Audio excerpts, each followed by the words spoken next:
Hola a todos, sean bienvenidos nuevamente a esta serie de podcast Prevolution.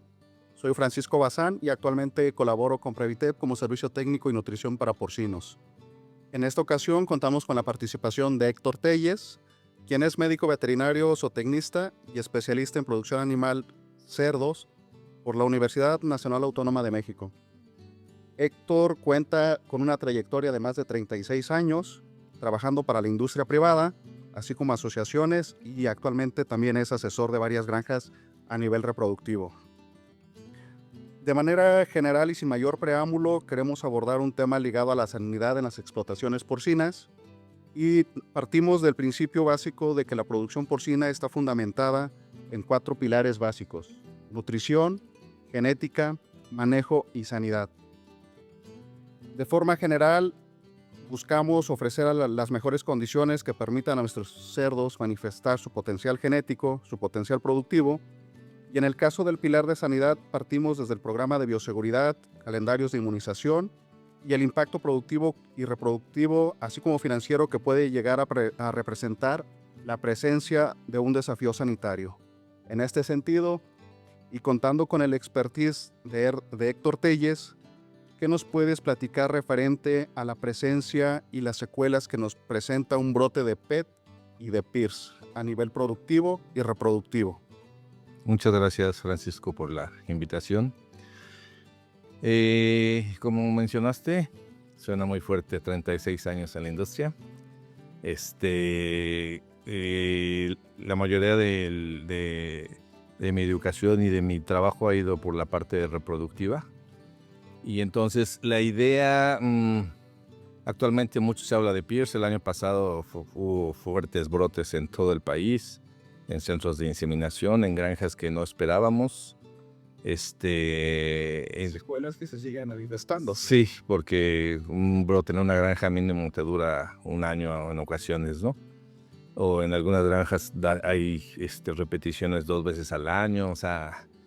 Entonces, quise abordar este tema en esta conferencia que voy a dar, exclusivamente de la parte reproductiva. No me quise tanto meter en la parte de producción porque es lo que habla todo el mundo, ¿no? Correcto. Entonces, aquí la idea es el enfoque reproductivo.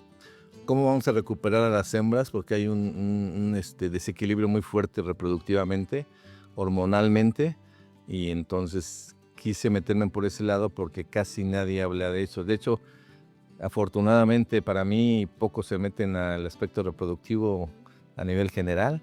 Eso nos da mucho trabajo. Mucho margen Sí, de maniobra al final del día. Y entonces quise tomar esa parte para orientar un poquito al productor, ¿no? Me gustaría comentarte que esta plática no es una plática tan teórica. A mí me gustan mucho las pláticas muy, muy prácticas. Entonces lo que hice fue, me entrevisté, obviamente en 36 años hacer muchos amigos en el medio. Me entrevisté con alrededor de 8 profesionistas, entre ellos asesores internacionales, encargados de granja, encargados de área, gente de la industria, y entonces tomé sus opiniones. O sea, no es algo como de libro, dice esto y esto hay que hacer, sino más bien es qué es lo que funciona en la práctica. Entonces de esas opiniones hice una mezcla ahí, y es lo que quise venir a exponer aquí, que creo que es algo que a la gente le interesa mucho, ¿no? Correcto. En este caso, precisamente hablando del efecto reproductivo que llega a representar PET y PIRS por separado en su momento, ¿cómo abordamos un problema de falla reproductiva asociado a estos desafíos, asociados a las secuelas de estos desafíos sanitarios? Mira, la plática va un poco más enfocada a PIRS porque siento que es una enfermedad muy, muy, muy especial.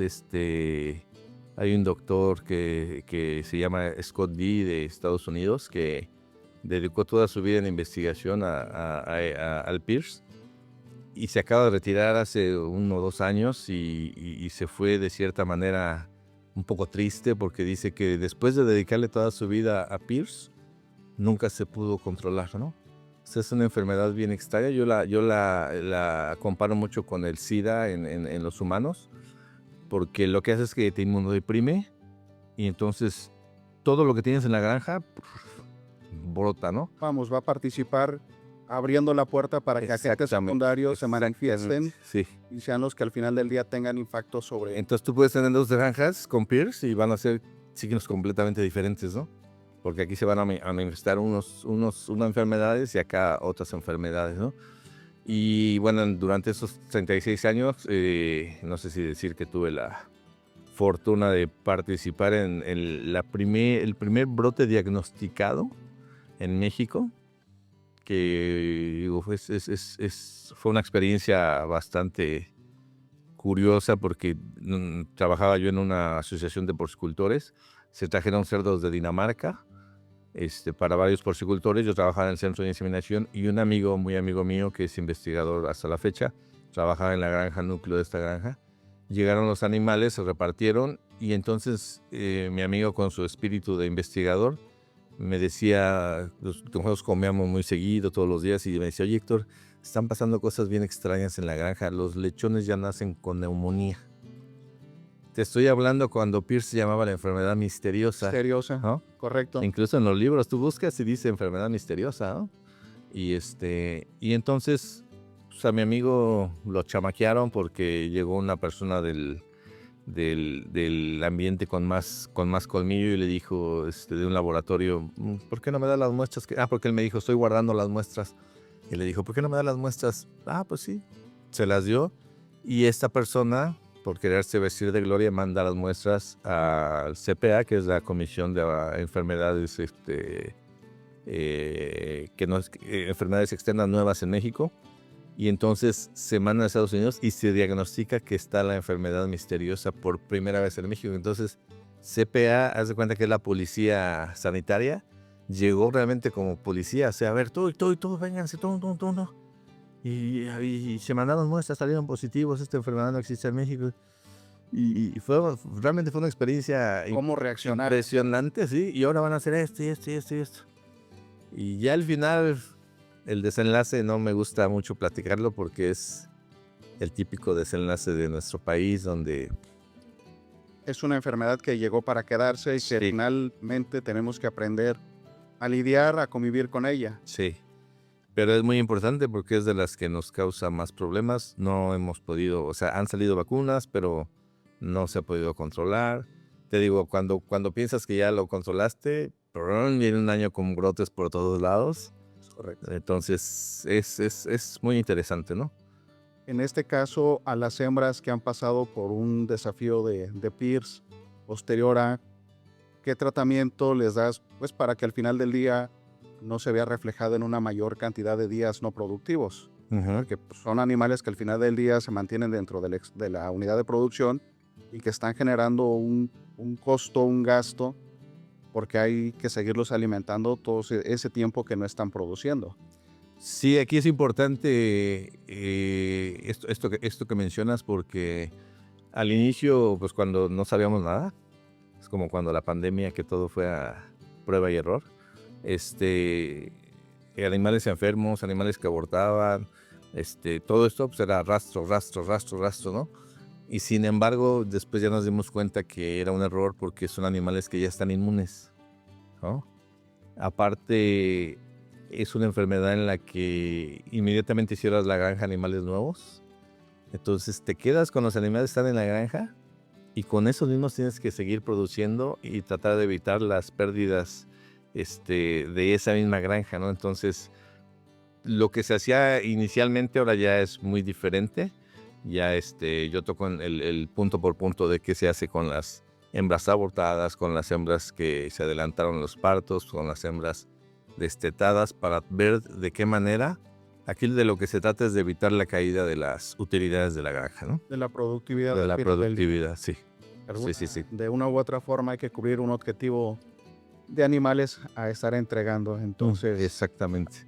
¿cómo lo haces, no? ¿Cómo tienes que cubrir si te va a afectar el tema de fertilidad, te va a afectar la cantidad de animales destetados, la cantidad de animales que vas a vender finalmente? ¿Cómo ajustas? ¿Qué estrategias llegas a aplicar? Y que no tienes primerizas, por ejemplo. O sea, la primeriza actualmente es uno de los elementos más importantes de una granja, ¿no? Porque una primeriza viene mejorada genéticamente, ya viene mejor alimentada. O sea, una primeriza es mejor que una hembra que tú tienes en producción. Siempre, bueno, debe de ser. Siempre debe de ser mejor, ¿no? Entonces, si yo tengo una hembra que no me produce bien, pues, la quito y pongo una primeriza y eso me va a ir subiendo mis parámetros, ¿no? Pero en estas enfermedades, especialmente PIRS, no puedes meter primerizas, ¿no? Entonces tienes que trabajar con lo mismo que tienes dentro de la granja, ¿no? Considerando que siempre las hembras de primeriza son las hembras que tienen el mayor valor genético, adicional al tema de que hayas pasado por un brote de PIRS, ¿qué tan recomendable es la generación de los autorreemplazos? Que las hembras de reemplazo las estemos generando al interior de las granjas. Bueno, ahí depende mucho de cada granja, ¿no? O sea, si la granja es completamente limpia y todo, y si te da un brote de PIRS con hembras primerizas dentro de la granja, digamos que fue buena suerte para esa granja porque tienes material ya infectado y que vas a utilizar, ¿no? Sin embargo, la afección en las hembras primerizas, pues luego quizás no te entran en celo, igual tampoco te sirven tanto para un buen autorreemplazo, ¿no? Para hembras de reemplazo, para hembras que ya están en producción, precisamente cuando tenemos problemas para que vuelvan a manifestar celo, alguna estrategia en el sentido de manejo de hormonales para tratar de regresarlas nuevamente a la línea productiva. Sí es bien importante eso que dices, Francisco, porque yo toda mi vida he ido en contra del tratamiento hormonal. No me gusta mucho porque metes hormonas y después se alteras mucho el ciclo, etcétera. Pero aquí no hay de otra más que usar hormonas, para volver a reintegrar las hembras, ¿no? Tú normalmente traes un orden en las granjas, ¿no? O sea, un orden semanal o ahora en bandas, si no quieras, de un número de servicios por semana, un número de servicios por banda, bla, bla, bla. Pero estas enfermedades vienen y te quitan completamente todo ese orden. Entonces, el querer seguir produciendo de manera constante, semanal o por bandas, por lotes, la única manera de hacerlo, la más eficiente y la más económica, es usando hormonales, que es de lo que vamos también a hablar en la plática, ¿no?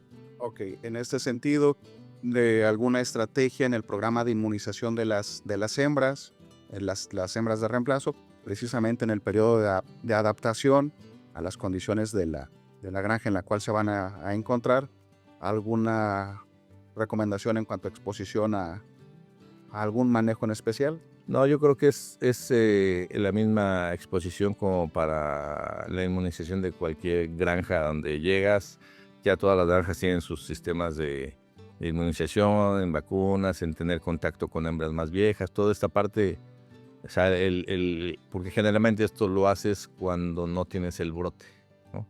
Entonces las hembras que ya quedaron ahí, pues quedaron inmunes. Desafortunadamente es un virus que muta mucho, mucho, mucho, mucho. Entonces, pues las puedes inmunizar de una cepa y el año que entra son cepas diferentes, ¿no? En ese sentido, ¿qué tanto vamos avanzando en el sentido de las cepas nuevas que se van presentando en campo contra el desarrollo de vacunas? ¿Vamos relativamente a la par o vamos muy distantes, muy alejados de lo que Mira, no realmente vamos tenemos? tan alejados, sí, o sea, las vacunas funcionan para disminuir el impacto, ¿no? Pero no te evitan. Definitivamente Definición del virus de campo, va a seguir siendo virus de campo, y no sabes si el año que entra va a llegar uno mucho más agresivo o menos agresivo. Digo, en el COVID, el primero fue muy agresivo y después como que ha ido disminuyendo, ¿no? Aquí, híjole, es bien variable, o sea, no sabes qué sorpresa te tiene para el siguiente año. es correcto. Es de pronóstico reservado al final del día. En el manejo de los reemplazos, como se mencionaba, el hecho de pues, manejar bien las cuarentenas, los periodos de adaptación, la introducción de semen debe de cubrir ciertas características en el sentido de pues, la mayoría ya es proveeduría externa, algunos criterios que debería de cumplir el semen para ingreso. Sí, Obviamente Pierce tiene completamente identificado que se transmite por semen, entonces todos los machos que están en todos los centros de inseminación deben de estar libres de Pierce. Incluso se hacen pruebas serológicas y se hacen pruebas al momento de que se produce la dosis, ¿no? O sea, para que se libere una dosis, lo ideal es que esté libre del virus de Pierce. Y entonces ya, sabes que está libre y sale a la venta, ¿no? Esa es una garantía que debe de ser. Que debe de ser porque el año pasado No lo fue. no lo fue. Y imagínate el riesgo de un macho que produce 25 dosis cada eyaculado, 37 a la semana, mandando dosis positivas de Pierce, pues fue todo un desastre el año pasado, ¿no? Entonces, lo que debe de ser es que todos los alimentos están negativos, todas las dosis deben salir negativas, y del PED también se hace esto negativo, sin embargo, no está comprobado que pase por el semen. Es una vía de O transmisión. sea, que venga por ejemplo, que se infecte un semental y que el semental excrete por vía semen, no está comprobado. La sospecha es que cuando ya salga con material fecal que hay ahí, se pudiera infectar y entonces lo pudieras transmitir, ¿no? Pero es bajo. De todos modos, los centros de inseminación hacen pruebas de PET también para estar negativos, ¿no? En el caso de algunas unidades de producción que llegan a contar con sementales al interior de las granjas, algún manejo, algún cuidado en especial, digo, ya una vez que tienes la manifestación de la enfermedad, pues indudablemente también el semental está contaminado. Sí. Sí, ahí definitivamente lo mejor es no tener sementales ahí porque van a estar excretando el virus de manera continua. Entonces, si tú tienes controlado el virus en tus hembras, no sabes en qué momento el virus va a volver a activarse con el semen de los machos que están ahí mismo dentro, ¿no? O sea, hay todavía granjas que están los machos dentro, digamos dentro, aunque en una unidad separada, ¿no? Pero aún así siempre es más fácil que se muevan los virus, sobre todo este tipo de virus, si están muy cerca de las granjas, ¿no? Entonces, pues ya el futuro es completamente todos los machos fuera de las granjas, ¿no? Digo, eso al final del día compromete el esquema de bioseguridad, tanto interno como externo de la propia granja. Algo que nos puedas comentar al respecto para reforzar. Digo, es complejo decir no va a ingresar, pero que nos ayude a reducir la gravedad con la que pueda llegar a afectarnos. Mira, yo creo que no hay nada mágico. Hay veces que, yo tengo muchos años dando pláticas de todo con aspectos reproductivos y de inseminación artificial, y hay veces que el público piensa que tú vas a llegar con una idea, una varita mágica que les diga si inseminan la hembra ahora viendo hacia la luna y el norte y van a quedar, no, o sea, no hay recetas. Entonces, en esto es exactamente lo mismo. Hay que tener, ya están las medidas establecidas de bioseguridad para todas las enfermedades y tienes que seguir con esas medidas pues para Pierce y para PET, ¿no? Lo único es que se deben de cumplir. El problema aquí en México es que como buenos mexicanos tratamos de buscarle siempre las cosas más fáciles. Yo recuerdo hace algunos años vinieron muchos chilenos a México y empezaron a funcionar muy bien en las granjas, asesores. Y entonces yo les preguntaba a los encargados de granja, oye, o sea, ¿qué te vienen a decir? ¿Qué nuevo tiene? ¿Qué nuevo traen, no? La novedad. Y él me decía, no, mira, lo único que hacen es crear una lista del 1 al 10 y tienes que seguir del 1 y después sigues el 2 y luego el 3 y el 4. Pero nosotros lo que hacemos es que ves el 1 al 10 y luego dices, pues el 2 como que no lo podemos saltar, ¿no? No lo podemos ahorrar. Mejor nos vamos al 3 y luego al 5. Y ese es el error, ¿no? O sea, si tú sigues exactamente las medidas que ya se tienen, yo creo que no hay problema, ¿no? Al final queríamos a establecer procedimientos operativos estandarizados no negociables. Porque muchas veces es el tema de yo como supervisor, yo como asesor o hasta los mismos propietarios de poner en primer lugar el desorden, de que empezar a brincarnos, ¿no? El paso 2 para irnos algo más cómodo. Sí, definitivamente la sanidad es no negociable así como en las granjas todo el proceso reproductivo, que es la que nos va a dar, digo, yo me dedico a esto, pero tengo que hablar bien de la reproducción. Es lo que nos va a dar los cerdos, es como decía el doctor Maqueda, la fábrica de cerdos. Entonces, todo lo que es la parte reproductiva y todo lo que es la parte sanitaria, netamente es no negociable, ¿no? A nivel reproductivo, que al final desencadena en la parte productiva, nuevamente recalco esta parte, la presencia de un brote, ¿qué tanto afecta a una granja? ¿Qué tanto puede mermar en el sentido de, pues vas a bajar tu cantidad de animales que vas a estar, que van a estar naciendo, animales que al final del día van a llegar al mercado? ¿Qué tanto puede llegar a impactar la parte productiva de una granja en un estimado porcentual? Pues mira, en PET pues, definitivamente te afecta los lotes que están en maternidad más 4 lotes que vienen más. O sea, son 8 lotes en los que incluso por la naturaleza del virus y de cómo se va a desarrollar la enfermedad, lo mejor es que no quede un solo lechón de esos 8 lotes, ¿no? Y eso es algún manejo que se hace en granjas. O sea, en algunas granjas nacen los animales y hay que sacrificarlos. Digo, suena cruel para los animalistas ahorita, pero haces eso para evitar más muertes, ¿no? Entonces, o sea, es una medida necesaria porque es una enfermedad que te va a contagiar y te va a hacer más muertes. Entonces, es uno de los manejos, ¿no? Si tú pasas esos animales que dijiste, ay, voy a salvar estos y los pasas al sitio 2, te van a infectar el sitio 2 y va a ser un desastre. Y luego tengo entendido que la prevalencia de el virus de PED es de aproximadamente 800 días. Uh-huh. Entonces estamos hablando de básicamente 2 años en el cual podrías estar recirculando la enfermedad. Sí. Nada más por un tema de cómo haces el manejo, ¿no? Sí. De estos animales que en su momento fueron afectados. Y en el manejo de PIR pues es bien diferente porque te digo que cada granja responde en base a las otras enfermedades que tiene. Algo de lo que también vamos a tocar es el manejo de bandas, que te ayuda a que haya más descanso entre un lote y otro. Es el principal. Pero muchas, o sea, hay que ser conscientes que por tener manejo de bandas no puedes descuidar la sanidad.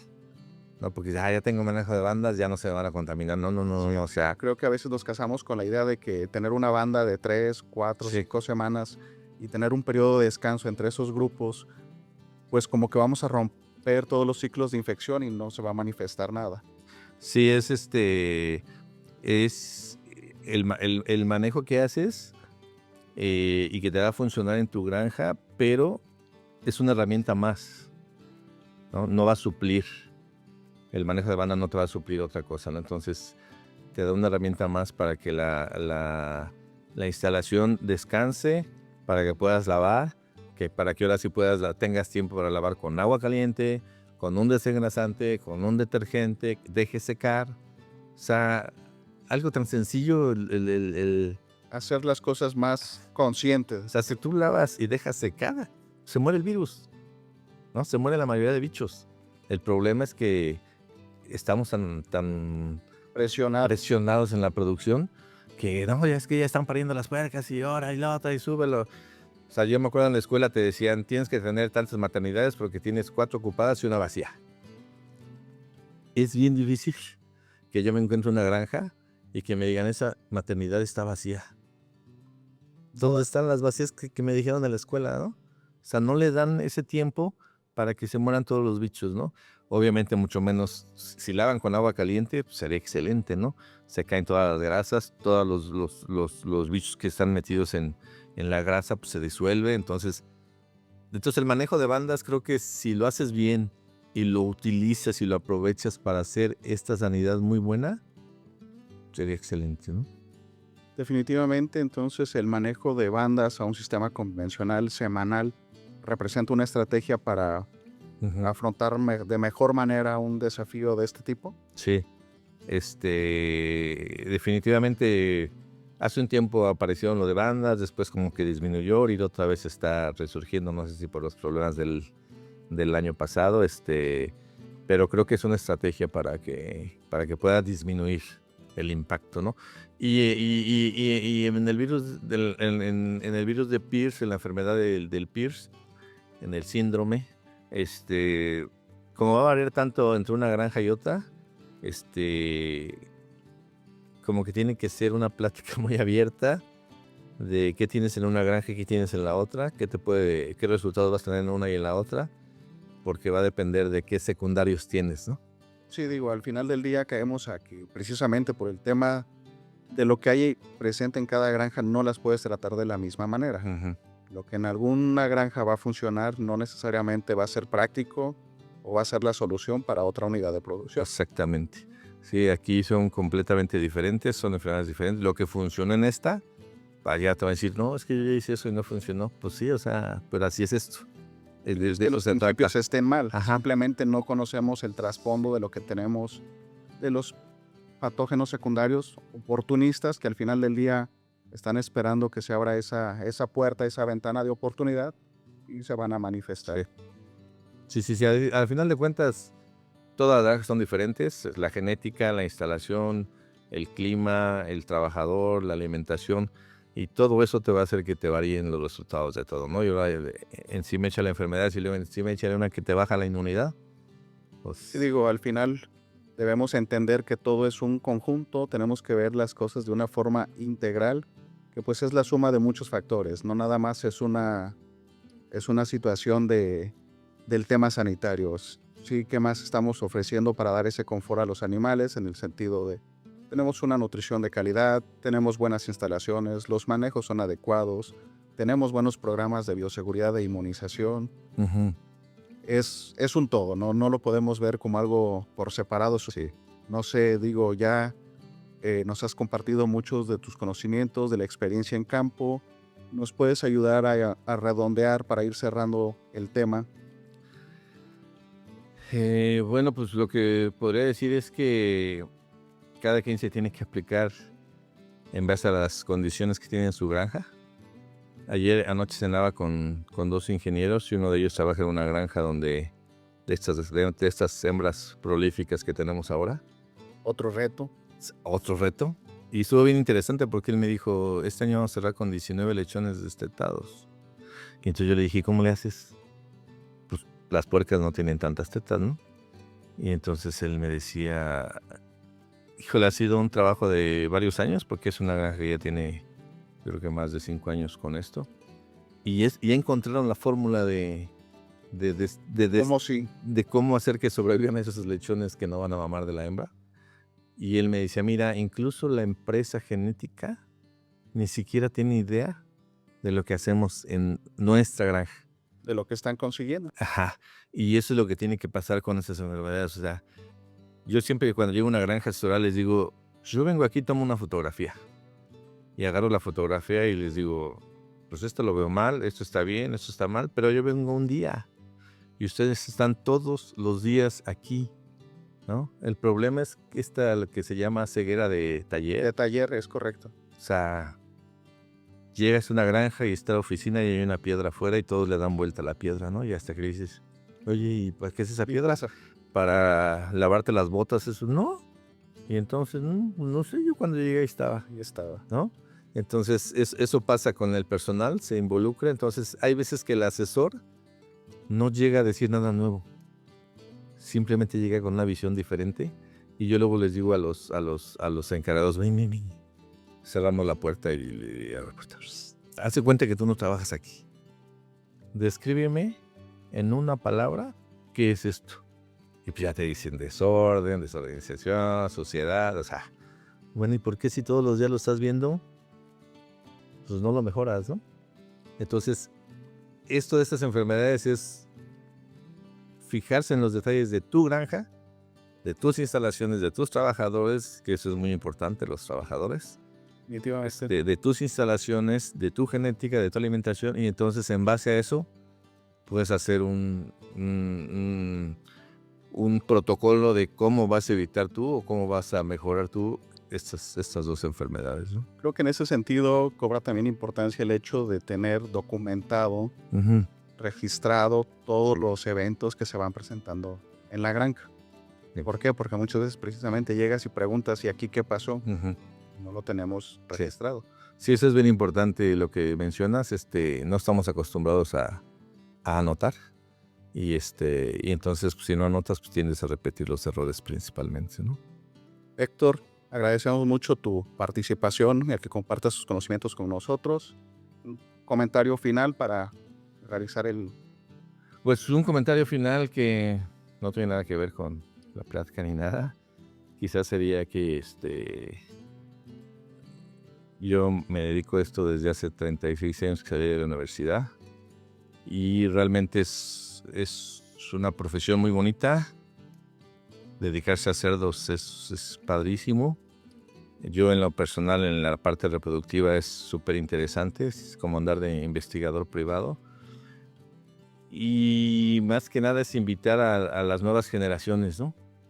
Que se involucren, porque yo visito muchas universidades, doy pláticas en universidades y hay 100 personas enfrente y mi primera pregunta siempre es, a ver, de aquí, ¿quién se va a dedicar a cerdos?